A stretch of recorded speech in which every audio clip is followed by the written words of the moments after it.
I wrote this little book. It's 40 pages, but don't worry, most of it is photographs. Yeah. But the reason I've written this book is because when I entered the corporate sector, I learned something. I learned that a degree, a qualification, a certificate, honestly, you need that to get in. But after that is when your career begins, not before.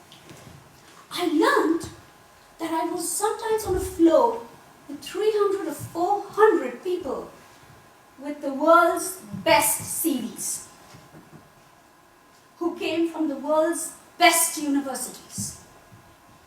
And I was among them. As you can see, it's 10 mistakes that you make when you enter the corporate world. So the idea actually was to get you to read that before you came to the speech, so that at the speech I could tell you how not to make those mistakes. But don't you worry, I'm going to share 3 of those with you today in the interest of time.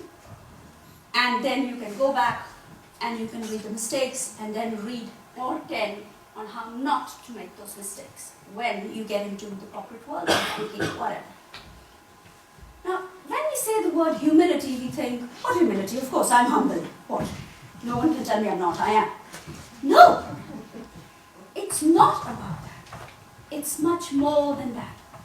And some of the greatest people in our world, who are real big leaders, who have been the biggest leaders on our planet, you will see that all of them have been humble.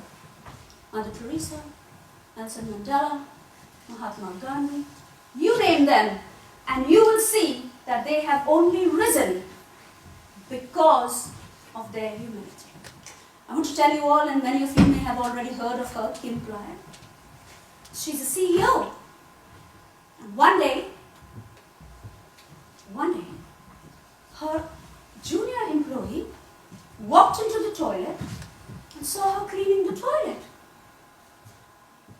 And she said, "Ma'am, why are you cleaning the toilet?" And she said, "Because it's my company. And I have no shame in doing anything. And I am humble enough to do this every day because I know where I've come from and I know where I want to go."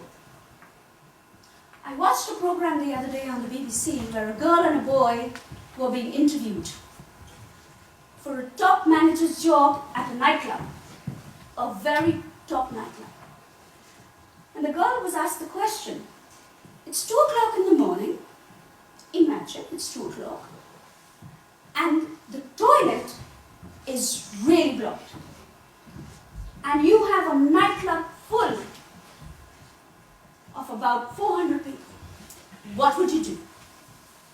And the girl said, I would call up the management company and I would wake them up and I would keep their number on my phone and I would make sure they come and I would make sure I apologize. And the interviewer said to her, that's enough. And then she asked the boy, what would you do? And he said, I would roll up my sleeves and I would get a broom or a rod or whatever I had to do and I would clean the toilets because that's what my job. He was selected on the spot. Not to say he was required to clean toilets, but they wanted to check out his attitude. They wanted to find that he had the right attitude for the job.